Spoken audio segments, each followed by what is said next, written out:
Imagínate por un momento al padre de la lógica matemática moderna. Ese hombre que enseñó a medio mundo a dudar de absolutamente todo, basándose siempre en la más estricta razón pura. Sí, el gran racionalista, el que lo empezó todo. Exacto. Pues resulta que cimentó su famosísimo y revolucionario método científico sobre, atención, una serie de visiones nocturnas y un fervor místico brutal. Es que es de locos. O sea, es una contradicción que te deja cuadros si lo piensas. Totalmente. Porque, a ver, siempre se nos ha presentado a René Descartes como, no sé, como un busto de mármol inquebrantable en las clases de filosofía, el epítome del cálculo frío, un pensador ahí aislado de todo el ruido del mundo para llegar a esa conclusión súper analítica y, digamos, gélida, de pienso, luego existo. Claro, el famoso cogito ergo sum, como si fuera una máquina. Eso es. Pero hoy vamos a desmantelar un poco esa figura del libro de texto escolar. En esta inmersión a fondo vamos a indagar en la verdadera naturaleza del pensamiento cartesiano. Y madre mía, si hay cosas que rascar ahí. Ya te digo, porque vamos a descubrir que bajo toda esa pátina de racionalismo esterilizado se esconde una filosofía donde la verdad no es una simple ecuación en una pizarra, sino un sentimiento totalmente visceral. Sí, sí. Y para entender esto, yo creo que hay que empezar reconociendo el inmenso, bueno, el tremendo secuestro histórico que ha sufrido su figura a lo largo de los siglos. Un secuestro en toda regla, ¿sí? Totalmente. Fíjate que la ilustración posterior y toda la academia de los siglos XIX necesitaban desesperadamente un heraldo para su diosa razón. Alguien que representara el triunfo absoluto de la mente deductiva sobre, bueno, el oscurantismo medieval y todo eso. Claro, necesitaban un póster, un ídolo al que admirar. Exacto. Así que, ¿qué hicieron? Pues amputaron estratégicamente las partes más incómodas, o sea, las partes más vitalistas, místicas y espirituales de la obra de Descartes. Lo barrieron bajo la alfombra. Es que construyeron una especie de ordenador humano antes de que siquiera existieran los ordenadores, ¿no? Tal cual.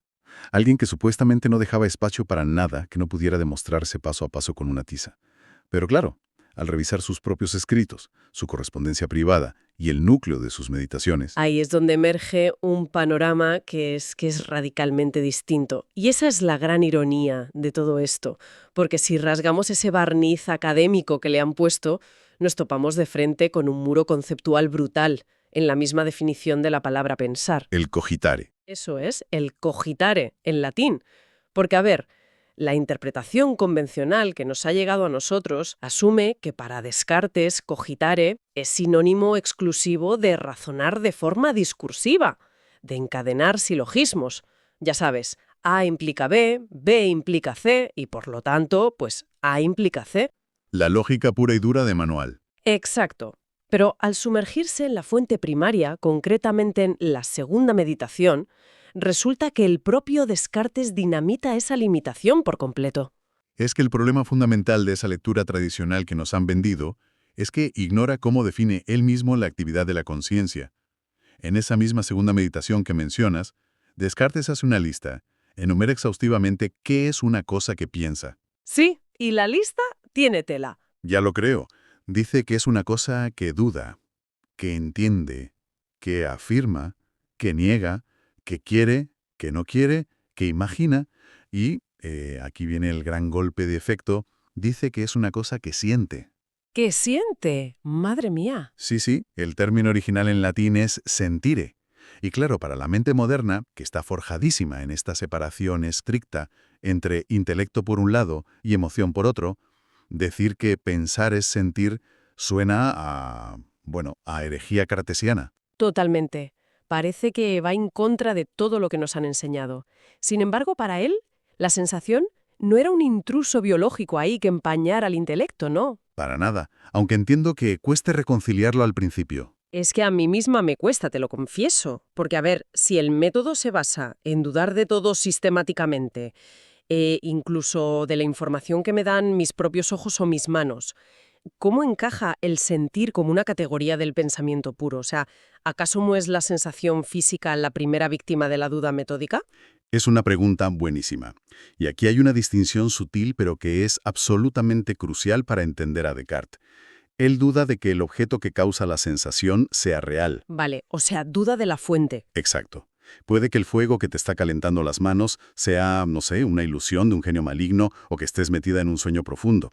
De lo que no se puede dudar jamás, y esto es irreductible, es del hecho mismo de estar experimentando la sensación de calor en ese preciso instante. Claro, de la vivencia en sí misma. Eso es. El sentir al que se refieren no es el proceso fisiológico de los nervios de la piel mandando señales al cerebro. Es la conciencia inmediata de la vivencia. Es el acto mental de percibir. Vale, vale, ya lo entiendo. Por tanto, la sensación es la forma más directa, como más desnuda y sin intermediarios en la que la conciencia se capta a sí misma. Lo has clavado. Es la experiencia cruda. O sea, para ponerlo con un ejemplo un poco más de andar por casa, es como esa punzada visceral en el estómago que sientes cuando de repente te das cuenta de que te has dejado la puerta de casa abierta al salir a la calle. Uy, sí. Qué mal rato. ¿Verdad que sí? Y es que no hay un proceso lógico en ese instante, no hay un silogismo consciente procesando en tu cerebro que una puerta abierta equivale a un fallo de seguridad, que te pueden entrar a robar. No, no. Es un golpe de conciencia inmediato, un conocimiento absoluto que emerge del puro sentir. Fíjate que, aunque esa analogía tuya captura súper bien la inmediatez de la que hablamos, hay que llevarla incluso un pasito más allá de la simple reacción emocional o el susto. A ver, cuéntame. Descartes habla de un estado de alerta pura. El tema es que la tradición académica posterior separó quirúrgicamente la razón de la sensación. Crearon este abismo enorme entre el cuerpo y la mente que, fíjate, a menudo se le echa en cara al propio Descartes de forma súper injusta. Sí, el famoso dualismo cartesiano. Siempre le caen los palos a él por eso. Claro, pero en sus escritos originales, la conciencia en su estrato más profundo es fundamentalmente un sentir. Y, amigo mío, esto provoca un terremoto monumental en nuestra comprensión de su famoso método. Un terremoto brutal. Porque claro, si resulta que pensar es, en su núcleo duro, percibir y sentir de forma inmediata, a ver, ¿qué pasa entonces con el rigor científico? Ahí está la cuestión. O sea, si la base del entendimiento no es un procesador calculando fríamente unos y ceros, ¿cómo diantres llegamos a verdades universales, a las matemáticas complejas, a la física?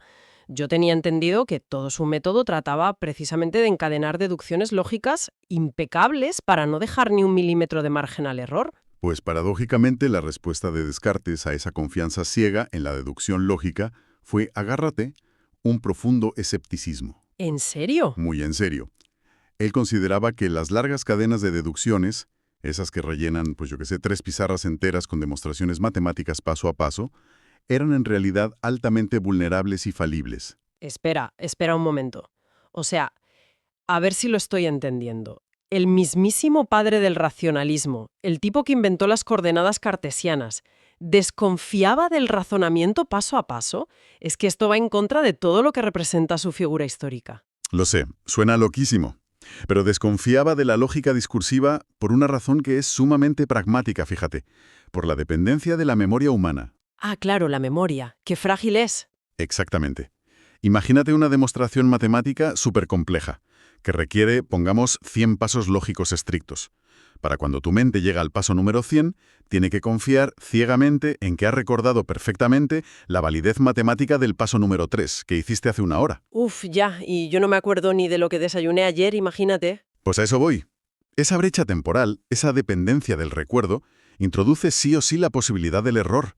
El ser humano es olvidadizo por naturaleza, se distrae, se cansa. Claro, tiene todo el sentido. Por lo tanto, él argumentaba que cualquier verdad que dependa del tiempo y de la memoria jamás podrá ofrecer una certeza absoluta e inquebrantable. Qué interesante.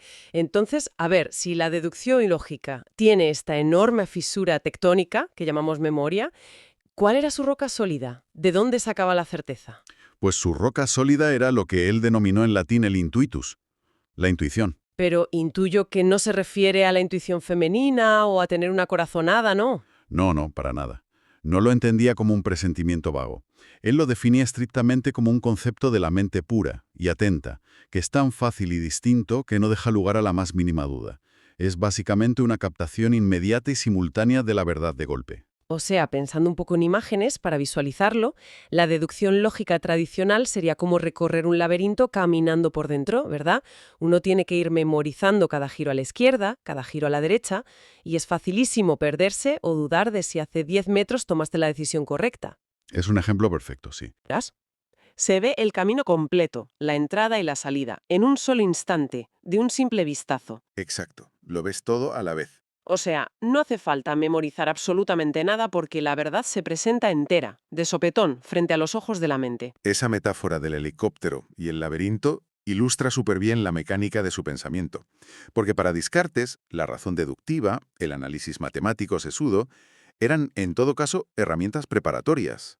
Eran andamios. Andamios para construir otra cosa. Sí, servían para, digamos, limpiar la maleza del laberinto, para preparar la mente, pero la certeza final, la garantía absoluta de que una idea es verdadera y es real, solo, única y exclusivamente, la proporciona ese intuitus. Es un chispazo de claridad pura en el cerebro. ¡Wow! El pienso, luego existo, de hecho, no es la conclusión final de un silogismo largo y aburrido. Es una verdad que se te impone de golpe, que se capta intuitivamente en el mismo instante en que intentas dudar de ella. Es asombroso, la verdad, cómo este enfoque desplaza por completo la figura de ese pensador, bueno, de ese matemático, calculador y aburrido, hacia algo que se asemeja muchísimo más a un místico experimentando una especie de revelación. Porque eso de chispazo de claridad suena casi a iluminación espiritual budista o algo así. Pues no vas nada desencaminada, ¿eh? Y lo más fascinante es que resulta que esto no es solo una metáfora literaria que nos estamos inventando ahora. Es que encaja a la perfección con el episodio fundacional de su filosofía, una historia que, sinceramente, rara vez se cuenta en las facultades de ciencias puras. Rarísima vez, te lo aseguro. Se la saltan siempre. Es que el famosísimo método cartesiano no nació en un laboratorio de paredes blancas ni en una universidad pomposa. Nació en una pequeña habitación, caldeada por una estufa en algún lugar de Alemania, durante una noche de invierno que estuvo repleta de visiones. La famosísima noche del 10 de noviembre de 1619 es una fecha que la verdad debería enseñarse bajo otra luz en los colegios. Desde luego. Descartes, que en aquel entonces era un joven soldado, estaba retirado en sus cuarteles de invierno en Neuburg, y ahí es donde experimenta una serie de, concretamente, 3 sueños. Unos sueños enormemente intensos que alteraron por completo el curso de la historia intelectual. Es de locos pensar que nuestra ciencia moderna viene de unos sueños. Pues sí. Y la narrativa de estos sueños ha sobrevivido hasta hoy porque él mismo la registró meticulosamente en un diario.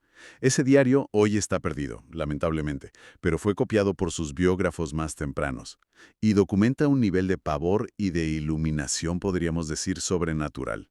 Es que por lo que he leído, estos no fueron los típicos sueños comunes de se me caen los dientes o llego tarde a un examen. ¿Qué va? Hubo fantasmas que le asustaban por los pasillos, una tormenta súper aterradora que le arrastraba. Y luego cosas rarísimas como un melón que alguien le ofrecía en medio de la calle. Sí, lo del melón es curiosísimo. Y finalmente un diccionario y una antología de poesía que aparecían y desaparecían mágicamente sobre su mesa. O sea, un simbolismo abrumador. Fíjate que en el tercer sueño lee un verso en latín que le pregunta ¿qué camino de la vida seguiré? Y entonces un desconocido le ofrece otro poema que empieza con las palabras sí y no, representando, bueno, la verdad y la falsedad absolutas. Y ahí es donde llega el clímax. Exacto, porque justo después de eso se despierta con lo que él mismo interpretó como un trueno sobrenatural, como si una chispa cayera del cielo directamente sobre su cabeza. Es que es fascinante. Pero lo verdaderamente revelador aquí no es tanto la iconografía de los sueños en sí el melón, sí el diccionario, sino la interpretación que el propio Descartes hace de todo ello al despertar. Claro, ¿cómo se lo tomó él? Él llegó a la conclusión de que el melón representaba los encantos de la vida mundana y superficial. El diccionario, lógicamente, simbolizaba todas las ciencias reunidas en un solo bloque. Y ese trueno final, él estaba convencido de que era el espíritu de la verdad, descendiendo sobre él para, literalmente, poseer su mente. ¡Qué barbaridad! O sea, un místico en toda regla. Totalmente. Lejos de despertar y descartar todas estas visiones como, no sé, producto de una mala digestión de la cena o de que tenía algo de fiebre, Descartes queda convencidísimo de que ha recibido una misión divina.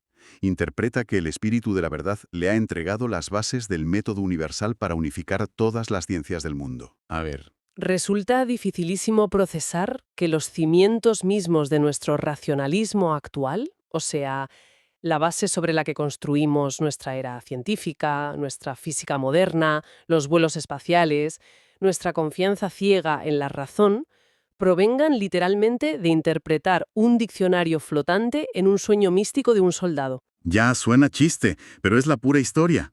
Lo que pasa es que para comprender de verdad el siglo XVII, tenemos que desprendernos obligatoriamente de todos los prejuicios de nuestro siglo XXI. Claro, no podemos juzgarlo con ojos de ahora. Eso es, para Descartes esos sueños no eran irracionales o locuras. Eran la máxima expresión de ese intuitus del que hablábamos antes. ¿Por qué confiaba ciegamente en ellos? Pues precisamente porque eludían por completo la memoria y el esfuerzo deductivo. No tuvo que calcular nada. ¿Irrumpieron en su cabeza sin más? Exacto.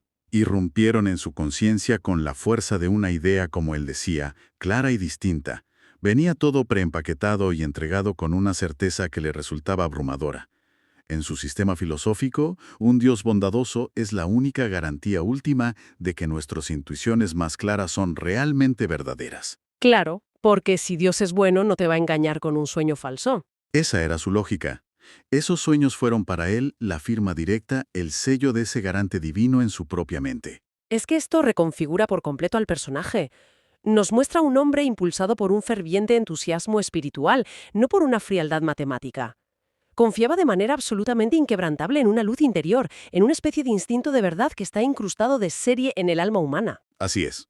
No era soberbia intelectual. No se trataba de arrogancia intelectual, de yo lo sé todo, sino de fe pura en esa capacidad de visión instantánea.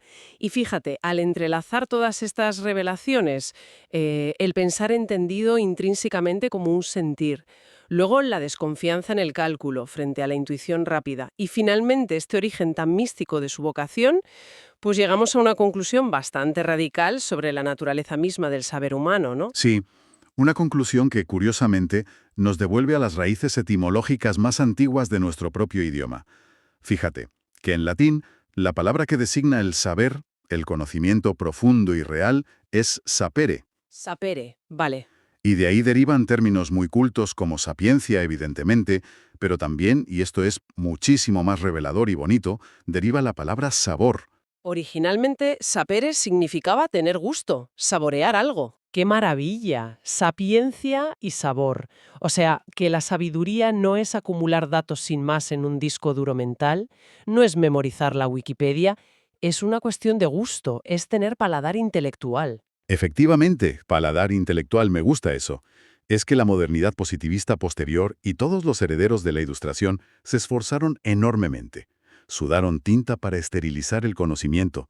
Decidieron que, para que la ciencia fuera objetiva y universal, tenía que despojarse por completo de toda subjetividad humana, de todo sentimiento. Lo limpiaron todo con lejía, por así decirlo. Exacto. Amputaron el sabor de la sapiencia.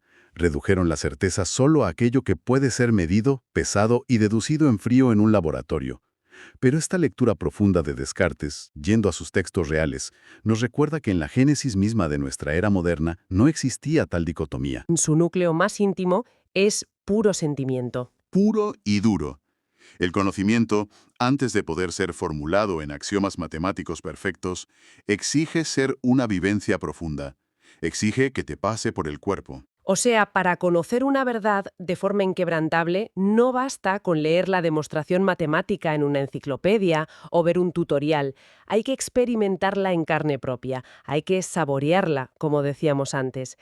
Resulta profundamente poético que la verdad exija ser intuida y sentida con la misma fuerza, con la misma urgencia biológica casi, con la que se experimenta el instinto de supervivencia o, no sé, una sensación física extrema. Mira, hay una imagen clásica que ilustra esta exigencia cartesiana a la perfección. Él decía que la certeza debe golpear con la misma inmediatez innegable que el calor del fuego. ¿El calor del fuego? Sí. Cuando acercas una mano desnuda a las llamas de una hoguera, no te hace falta elaborar una teoría compleja sobre la termodinámica de la combustión para tener la certeza absoluta de que eso quema y te tienes que apartar. Claro, el instinto te hace retirar la mano al instante. Exacto. Es un conocimiento prelógico, inmediato, totalmente abrumador. Esa es la verdadera naturaleza del intuitus. Y de ese sentimiento sentido que subyace al cogito ergo sum. No se trata de un rompecabezas gramatical o lógico que has resuelto en un papel. Es la experiencia vertiginosa y abrasadora de reconocer tu propia existencia, cuando estás asomado al borde del abismo de la duda total. ¿Es un giro copernicano brutal? Es que Descartes deja de ser de un plumazo un autómata calculador encerrado en una buhardilla y se transforma en un explorador súper valiente de la conciencia humana. En un vitalista para quien el pensamiento, si carece de sentimiento, está irremediablemente hueco. Y ese es el gran legado que nos han silenciado. Al censurar las facetas místicas y vitales de Descartes, simplemente para convertirlo en una mascota inofensiva de la lógica pura, la historia del pensamiento mutiló nuestra comprensión de cómo llegamos realmente a la certeza de las cosas. Nos vendieron la moto a medias. Nos la vendieron enterita. Hemos endiosado una versión robótica y puramente procesal de la razón, que te aseguro que el propio creador del racionalismo habría repudiado con todas sus fuerzas. Él insistía una y otra vez en que los engranajes deductivos necesitan sí o sí el motor del intuitus, esa chispa que pertenece única y exclusivamente al alma humana y a nuestra capacidad de sentir. ¿Y esto? La verdad es que esto nos deja ante un escenario fascinante y, francamente, un poquito inquietante si contemplamos el momento histórico actual en el que vivimos. Sí, nos da mucho en qué pensar. Porque, fíjate, hemos pasado los últimos minutos redescubriendo que para el mismísimo arquitecto del pensamiento científico, la razón deductiva y la memoria son herramientas falibles y que la única fuente de certeza absoluta, la verdad inquebrantable, es el intuitus. Ese intuitus que se fundamenta en la capacidad vital y visceral de sentir esa verdad, de saborearla, como se siente el calor de ese fuego que decías. Ajá, así es. Y sin embargo, fíjate hoy en día, como sociedad parece que estamos empeñados y decididos a hacer exactamente lo contrario. 100%, vamos en la dirección opuesta. Estamos delegando, pero además frenéticamente, la búsqueda de la verdad, todo el análisis científico, la toma de grandes decisiones, se los estamos delegando a inteligencias artificiales y algoritmos. Que son puras calculadoras. Exacto. Son máquinas que poseen una memoria impecable, que no falla, máquinas que son capaces de recorrer ese laberinto deductivo de millones de pasos en milisegundos sin equivocarse jamás. O sea, están corrigiendo precisamente esa vulnerabilidad humana de la memoria que tanto le preocupaba a Descartes. Sí, solucionan ese fallo de diseño humano. Claro, pero el problema es que por su propia naturaleza artificial carecen por completo de pecho, carecen de vísceras, carecen de la más remota capacidad de tener una vivencia consciente. Ellas no pueden saborear la sapiencia, ni pueden experimentar el sentire del que hablaba él. Es que no sienten el fuego, solo procesan los datos del calor. Exactamente. Así que la pregunta clave, y creo que con esto tenemos que reflexionar profundamente, queda flotando en el aire. Si una máquina puede superar infinitamente la deducción lógica humana, pero resulta que es ontológicamente incapaz de experimentar el sentimiento sentido o ese chispazo intuitivo del alma, entonces, ¿puede esa máquina realmente llegar a conocer la verdad? Esa es la gran duda. O por el contrario, simplemente se limitará siempre a imitar los cálculos matemáticos que el propio Descartes consideraba que eran meros andamios vacíos. ¿Es posible alcanzar la certeza pura en un universo que es frío, lleno de datos, sin la capacidad de sentirla quemar? Buf, es una paradoja enorme para nuestro tiempo, desde luego. Ahí queda esa profunda reflexión para darle unas cuantas vueltas. La verdad es que ha sido una inmersión absolutamente reveladora que cambia para siempre la forma en la que leemos la historia de las ideas y a estos grandes pensadores. Nosotros seguiremos cuestionando lo establecido y sobre todo buscando saborear el conocimiento. Durante siglos nos han dicho que el cuerpo miente, Ujú. o sea que solo la mente dice la verdad, ¿no? Claro, esa es la premisa básica de la que siempre partimos. Exacto, se nos ha inculcado esa idea de que para comprender el universo o para buscar la verdad definitiva, pues necesitamos adejarnos, Tomar distancia. eso es, enfriar un poco las emociones y usar, digamos, la razón pura. Totalmente. Y es que la imagen mental que nos viene a la cabeza es la de un inmenso mapa cartográfico Líneas rectas, coordenadas súper precisas. y fronteras muy bien delimitadas. Es una visión que asume que el conocimiento auténtico tiene que ser algo limpio, casi antiséptico.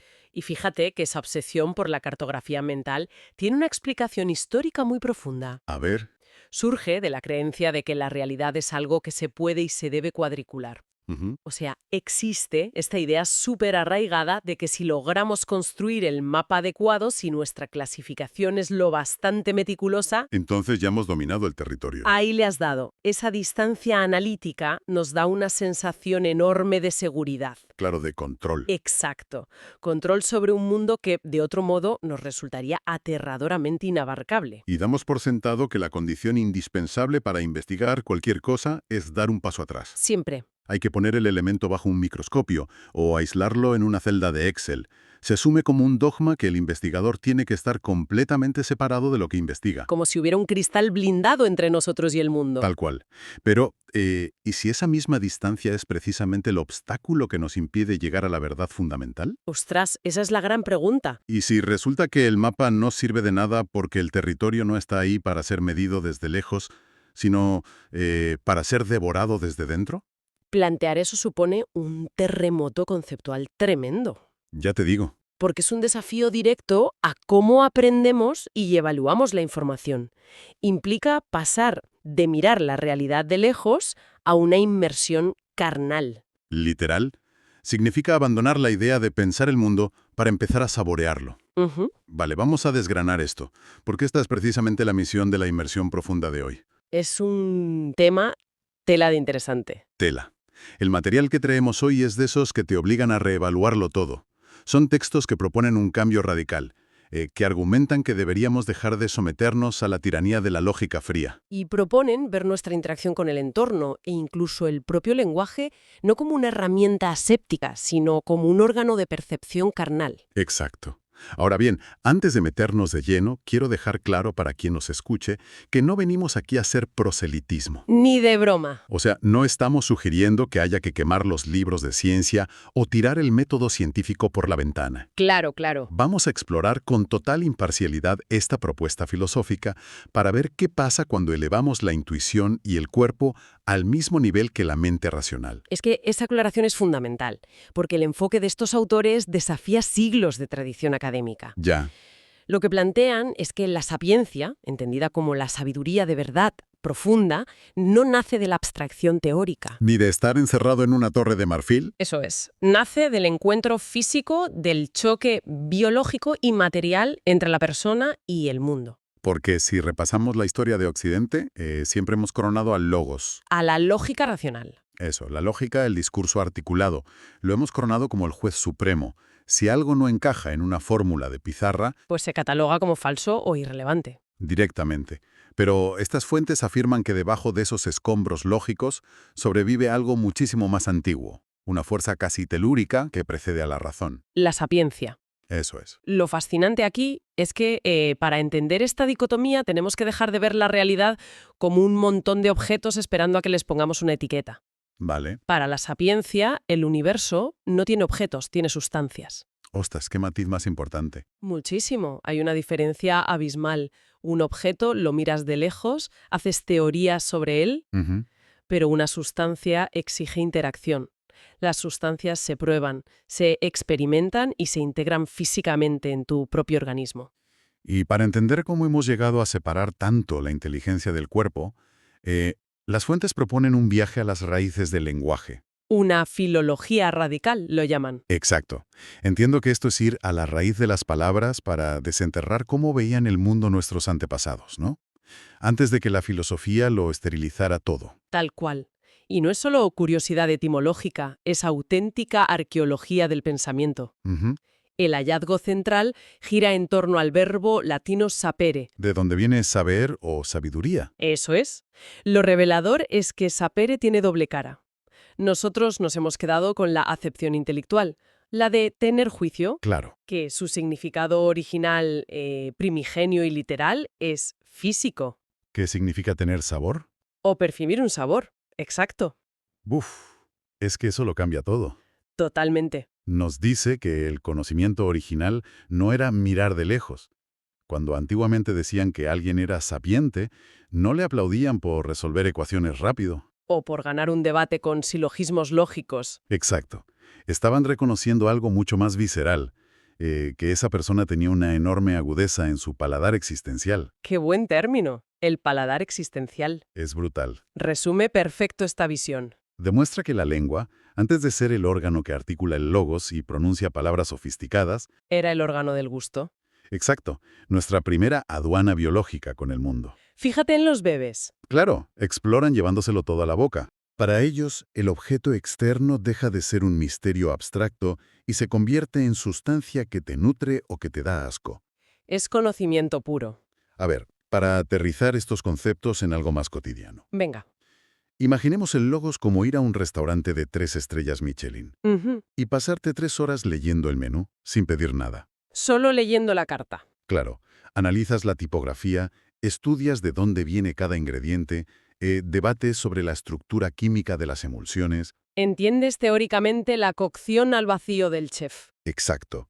Al final de la noche tienes un conocimiento enciclopédico sobre el plato. Pero la sapiencia, La sapiencia es comerte el plato. eso es, dejar el papel en la mesa, coger el tenedor y comer. Es una analogía genial para ver el contraste.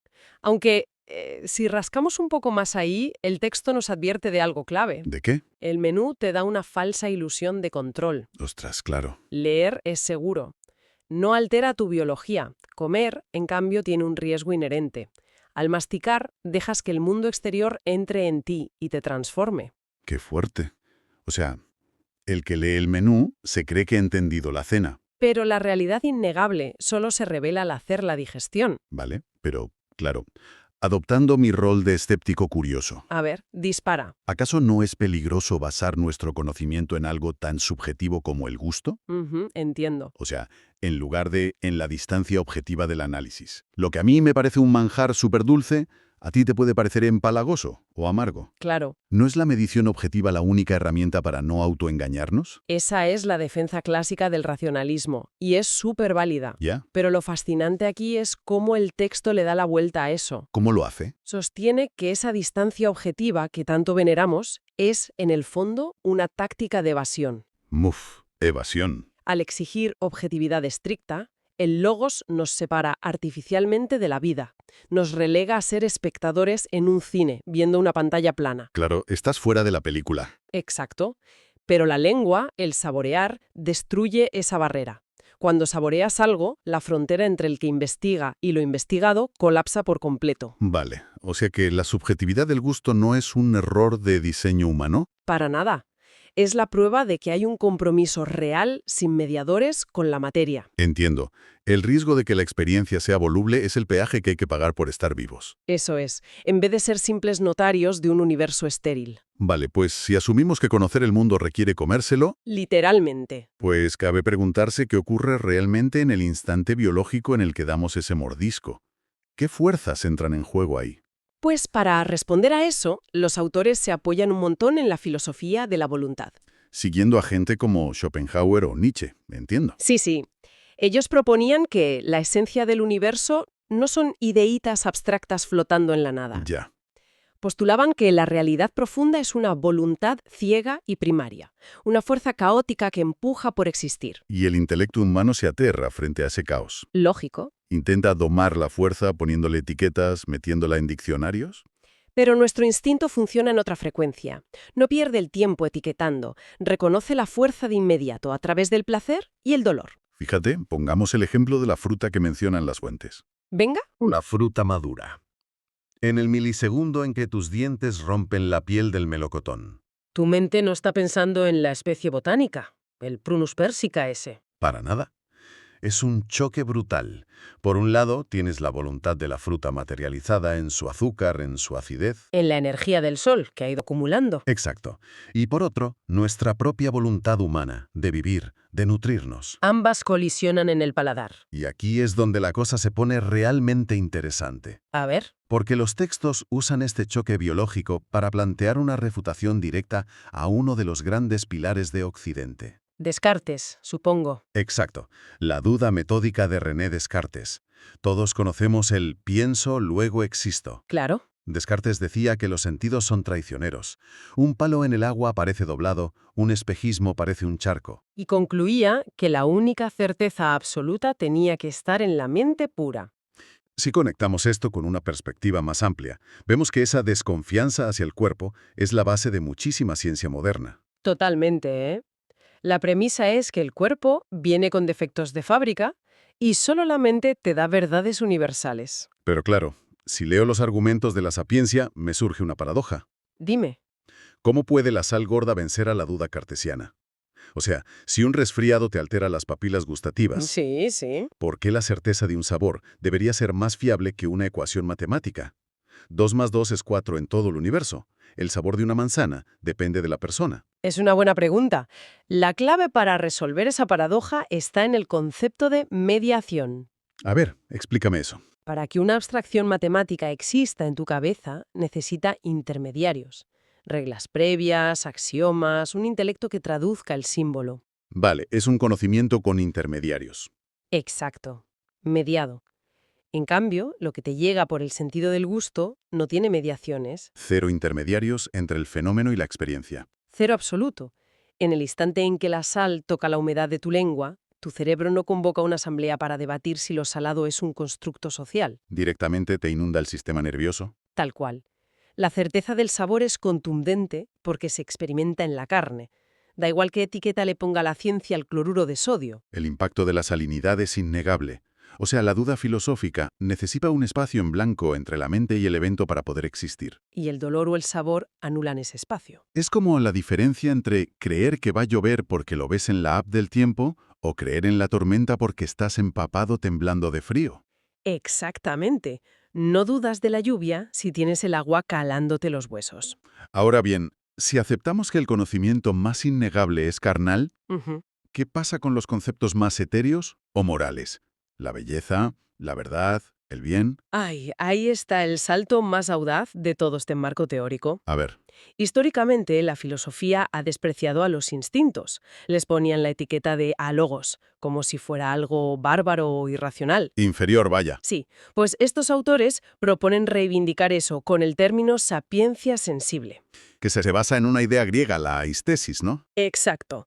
Antes de significar estética como teoría del arte, significaba esa capacidad primordial de percibir y sentir el mundo antes de formular cualquier pensamiento. Una especie de inteligencia física. Eso es. Y para ilustrar la diferencia entre estudiar con el logos y experimentar con la aistesis, usan una metáfora increíble. La de la disección, ¿verdad? Esa. La razón, para comprender cómo funcionan las cosas, las disecciona. Pero la tragedia es que para abrir algo y examinar sus partes... Tienes que matarlo primero. Exacto. Lo inmovilizas, lo abres, mides las estructuras, pero la chispa vital ya se ha extinguido. El análisis racional sería como un forense súper talentoso, pero que solo trabaja con cadáveres. Tal cual.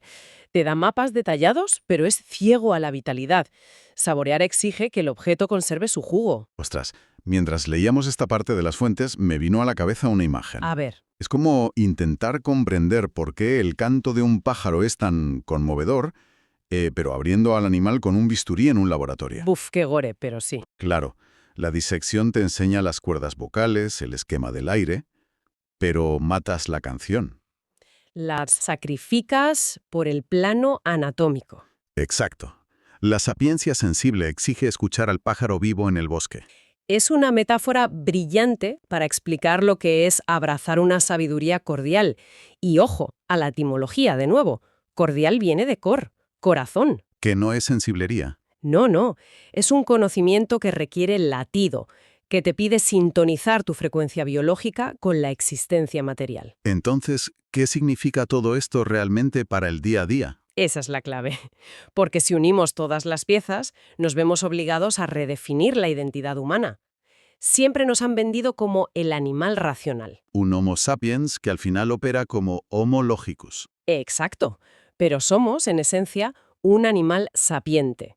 Un organismo diseñado para saborear la realidad. Y esto nos dice que nuestra conexión genuina con el mundo no está en un laboratorio ni en los gráficos de la oficina. Está en el estrépito caótico y vibrante de la experiencia directa. Y creo que aquí hay una aplicación casi terapéutica. Totalmente. Vivimos en una era hiperdigitalizada que rinde culto a los macrodatos, a la hiperproductividad. Pásate horas analizando hojas de cálculo bajo una luz fluorescente. Exacto. En ese contexto, reclamar el sabor de las cosas es una forma de resistencia brutal. Una rebelión íntima contra lo abstracto. Es darte permiso para confiar en tu brújula interna del placer y el dolor. Es un recordatorio de que el universo no es un puzzle lógico para resolver en soledad.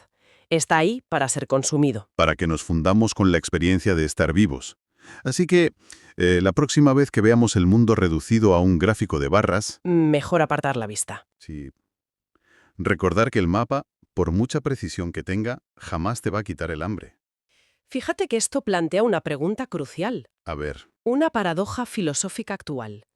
Si aceptamos que la certeza absoluta está en el acto físico de morder la materia, en saborear la sal o la fruta, ¿hacia dónde vamos hoy en día? claro, porque cada vez estamos más en entornos virtuales. Exacto. Habitamos espacios de píxeles donde hay información infinita, pero esa sustancia no tiene ni textura ni sabor. Es inmaterial. ¿Podremos seguir siendo sapientes en un mundo diseñado para no ser mordido? Ostras. Es que uno se queda mirando el menú infinito en la pantalla. Fascinado por las opciones. Sí, fascinado, pero el estómago vital sigue rugiendo de hambre biológica en el fondo. Literal. Un mundo que no se puede morder. ¡Qué barbaridad! Es una reflexión brutal para darle una vuelta. Bueno, pues, hasta la próxima inmersión.